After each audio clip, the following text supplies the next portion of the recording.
হসপিটালে সকলের সামনে সোনা ও সূর্যকে দূরে সরিয়ে মাকেই বুকে জড়িয়ে নিল রূপা। হ্যাঁ বন্ধুরা, অনুরাগে ছোঁয়ার আগামী পর্বতে আমরা ঠিক এমনটাই দেখতে চলেছি। সোনার উপরে যেমন দীপার টান আছে, ঠিক সেই অদ্ভুত টানটাও যেন জয়ীর উপরে অনুভব করতে পারে দীপা।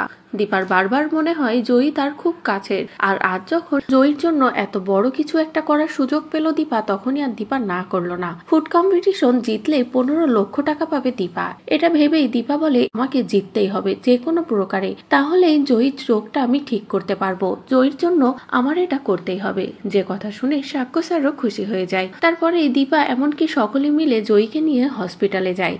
দীপার এই সিদ্ধান্ত শুনে তো সাক্ষ্য স্যারও ভীষণ খুশি হয়ে যায়। তারপরে জয়ী ও অলিকে হসপিটালে আসতে বলে। এদিকে সূর্যও হসপিটালে যায়, অন্যদিকে সাক্ষ্য স্যার আর দীপাও সেই মুহূর্তেই হসপিটালে যায়। কিন্তু সূর্যের গলা পেয়ে জয়ী উতলা হয়ে যায় আর রাগের মাথায় বাবার কাছে যায় আর বলে, বাবা মা কোথায়? যে কথা শুনে তো সূর্য পুরো অবাক হয়ে যায়। এদিকে সোনাও বুঝতে পারে এটা অন্য কেউ নয়, রূপা। অন্যদিকে ঠিক সেই মুহূর্তে দীপা এসে তো জয়ীর কথা শুনে বলে, তার মানে তুই আমার রূপা মা? বলে যখনই ডেকে ওঠে তখনই জয়ী কোনো কিছু না ভেবে নিজের মাকেই জড়িয়ে ধরে। এদিকে সূর্য রূপার কাছে আসতে চাইলে রূপা সূর্যকে পাত্তা করে না, এমনকি সোনাকেও না। কারণ সোনা যতবারই জয়ীর কাছে এসেছে নিজের মাকে খারাপ বানিয়েছে।